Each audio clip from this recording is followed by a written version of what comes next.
আসসালামু আলাইকুম, সবাই কেমন আছেন? আজকে আমাদের দ্বিতীয় ক্লাস। আর আজকের বিষয় হচ্ছে প্রতীকী যুক্তিবিদ্যায় যৌগিক যুক্তিবাক্য। যে যুক্তিবাক্যে দুই বা ততোধিক উক্তি থাকে তাকে যৌগিক যুক্তিবাক্য বলে। যেমন রিয়া হয় ছাত্রী এবং গায়িকা। যৌগিক বাক্যের প্রকারভেদ। যৌগিক বাক্য 5 প্রকার। 1. সংযৌগিক বাক্য, যাকে ইংরেজিতে কনজাংটিভ প্রপোজিশন বলে। 2. প্রাকল্পিক বাক্য, হাইপোথেটিক্যাল প্রপোজিশন।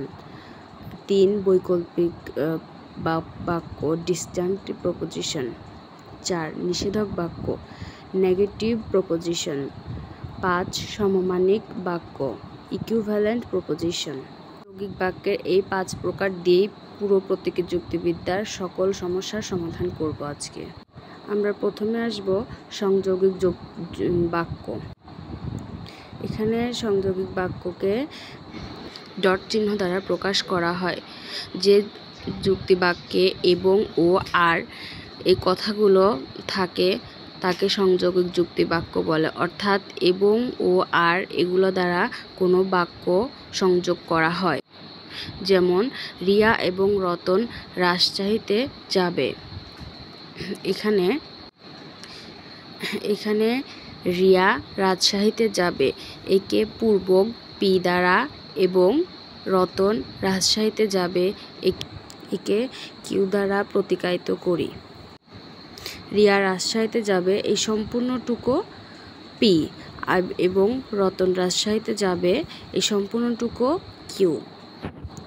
এই দুটি বাক্যকে এবং দ্বারা যুক্ত করা হয়েছে এবংকে ডট দ্বারা প্রকাশ করা হয়। তাহলে এর সিদ্ধান্ত হবে রিয়া এবং রতন রাজশাহীতে যাবে, অর্থাৎ পি ডট কিউ। এখন আমরা চলে আসব প্রাকল্পিক যুক্তিবাক্য। যৌগিক যুক্তিবাক্যের দ্বিতীয় বাক্য হচ্ছে প্রাকল্পিক যুক্তিবাক্য। প্রাকল্পিক যুক্তিবাক্যকে ইমপ্লাইজ দ্বারা প্রকাশ করা হয়। প্রাকল্পিক যুক্তিবাক্যকে শর্তমূলক বাক্য বলা হয়, কারণ এখানে যদি তাহলে কথাটি উল্লেখ থাকে, যদি তাহলে কথাটিকে ইমপ্লাইজ দ্বারা প্রকাশ করা হয়। যেমন যদি তুমি পড়ো তাহলে তুমি পাশ করবে। এখানে তুমি পড়োকে আমরা পি হিসেবে ধরেছি আর পাশ করবেকে কিউ দ্বারা প্রকাশ করছি। এখন পি হচ্ছে পূর্বক আর কিউ হচ্ছে অনুক। এখন এর প্রতিকায়িত সিদ্ধান্ত হবে পি ইমপ্লাইজ কিউ। এখানে আরও সহজভাবে বলা যায়, যদি তুমি আসো তাহলে আমি বাড়ি যাব, এভাবে। এখন আমরা চলে আসব বৈকল্পিক বাক্য। বৈকল্পিক বাক্যকে ভেল দ্বারা প্রকাশ করা হয়। যে যৌগিক যুক্তিবাক্যে বা অথবা কিংবা হয় না হয় ইত্যাদি দ্বারা বাক্য গঠিত হয় তাকে বৈকল্পিক বাক্য বলে। যেমন মধু বাড়ি যাবে অথবা কলেজে যাবে। এখানে মধু যাবেকে পি দ্বারা প্রকাশ করা হয়েছে এবং মধু কলেজে যাবে একে কিউ দ্বারা, অর্থাৎ পূর্বক আর অনুক। এখানে অথবাকে ভেল দ্বারা প্রকাশ করা হয়েছে, সুতরাং সিদ্ধান্ত আসবে পি ভেল কিউ। এবার আমরা চলে আসছি নিষেধক বাক্য। নিষেধক বাক্যকে নেগেশন চিহ্ন দ্বারা প্রকাশ করা হয়।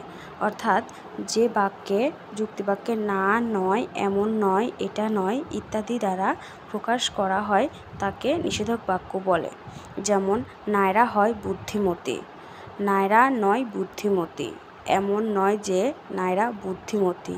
ইহা ঠিক নয় যে নায়রা বুদ্ধিমতী। মিথ্যা যে, এটা মিথ্যা যে নায়রা বুদ্ধিমতী। এখানে নায়রা হয় বুদ্ধিমতীকে পি দ্বারা প্রকাশ করা হয়েছে, আর নায়রা নয় বুদ্ধিমতী এটা হচ্ছে নেগেশন পি। আর নায়রা নয় বুদ্ধিমতীকে নিচের এই 3টি বাক্য দ্বারাও প্রকাশ করা যায় নেগেটিভ আনসার হিসেবে। রেজা ঢাকা যাবে না, এটাকে নেগেশন পি দ্বারা প্রকাশ করা হয়, আর রেজা ঢাকা যাবে এটাকে পি দ্বারা প্রকাশ করা হয়। এটা হচ্ছে এর প্রতিকায়িত। আর নেগেটিভ কোনো বাক্যকেই নেগেশন দ্বারা প্রকাশ করা হয়, সুতরাং সিদ্ধান্ত নেগেশন পি। যৌগিক বাক্যের শেষ বাক্য হচ্ছে সমমানিক যুক্তিবাক্য, যাকে ইকুইভ্যালেন্ট প্রপোজিশন বলা হয়।